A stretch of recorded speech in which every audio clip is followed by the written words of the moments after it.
పిల్లలకి కంపల్సరిగా పాఠశాలలకు అనేది మనం చేర్పించాలి. అలాంటి పిల్లలు 3 సంవత్సరాల నుండి 18 సంవత్సరాల మధ్య ఉన్న పిల్లలు ఎంతమంది ఉన్నారో మన విలేజ్లోనే మనమే గుర్తించాలన్నమాట.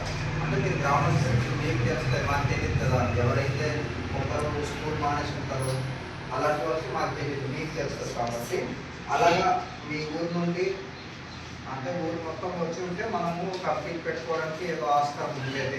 కాబట్టి మీరే రాజారావు గారు, మీరే మన ఊరు నుండి ఎవరెవరు కంపెనీలు ఉంటారనేది ఒక కమిటీ అధ్యక్షులు, అలాగే ఒక మీ 5 లేకపోతే 10 మంది ఎంతమంది మీరే కంపెనీలు ఏర్పాటు చేసుకొని మాకు ఆ లిస్ట్ అనేది తెలియజేయాలన్నమాట. స్కూల్ మానేసిన పిల్లలను గుర్తించి తిరిగి మనం చేర్పించాలన్నమాట. అలాగే ప్రభుత్వ పాఠశాల నమోదు అనేది పెంచడం. ఇప్పుడు ఒకవేళ మీ ఊళ్ళో పిల్లలు ఎక్కువ ఉన్నారనుకో చదువుకునే వాళ్ళు, అంటే మన స్కూల్ భవనం సరిపోదు ఇదంటే మళ్ళీ స్కూల్ భవనాలు లాంటివి ఉంటే పెంచడానికి అనేది ఈ కార్యక్రమం ఏర్పాటు చేశారన్నమాట. ఈ కార్యక్రమంలోని గ్రామ వార్డు సచివాలయ సిబ్బంది, అలాగే ఏజెంట్స్, వెల్ఫేర్ అసిస్టెంట్లు, అలాగే ఇతర మన యొక్క విద్యా బాధితులు అందరూ పాల్గొనాలన్నమాట. హెడ్ మాస్టర్లు కానీ ఎవరైనా అందరూ పాల్గొనాలి. అలాగే మండల స్థాయి అధికారులు కూడా పాల్గొనాలి. ఈరోజు అన్ఫార్చునేట్లీ మరి కొంచెం బిజీ వల్ల రాలేకపోయారన్నమాట. అలాగే ప్రతి ఇంటికి వెళ్ళి పిల్లల యొక్క వివరాలు అనేది సేకరించాలి.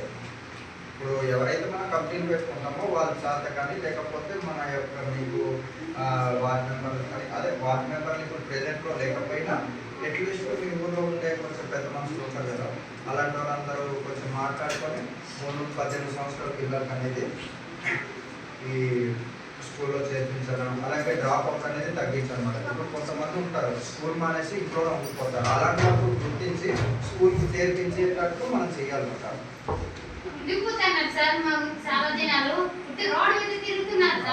అలాంటి వాళ్ళు గుర్తించి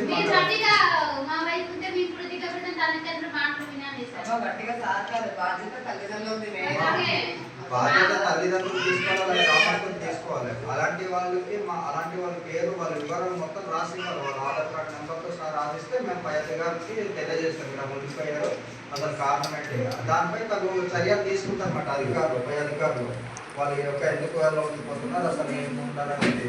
ఈ యొక్క కార్యక్రమం యొక్క ముఖ్య ఉద్దేశం ఏంటంటే ప్రతి పిల్లవాడు పాఠశాలలో ఉండాలి. అంటే 3-18 సంవత్సరాల మధ్య ప్రతి ఒక్కడు పాఠశాలలో ఉండాలనే కార్యక్రమం అన్నమాట.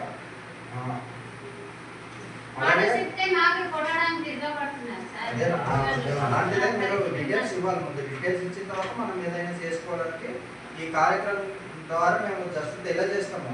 అట్లాంటిది మీ గ్రామస్తులు మీ ఊరు మొత్తం కలిపి దానిపై ఎటువంటి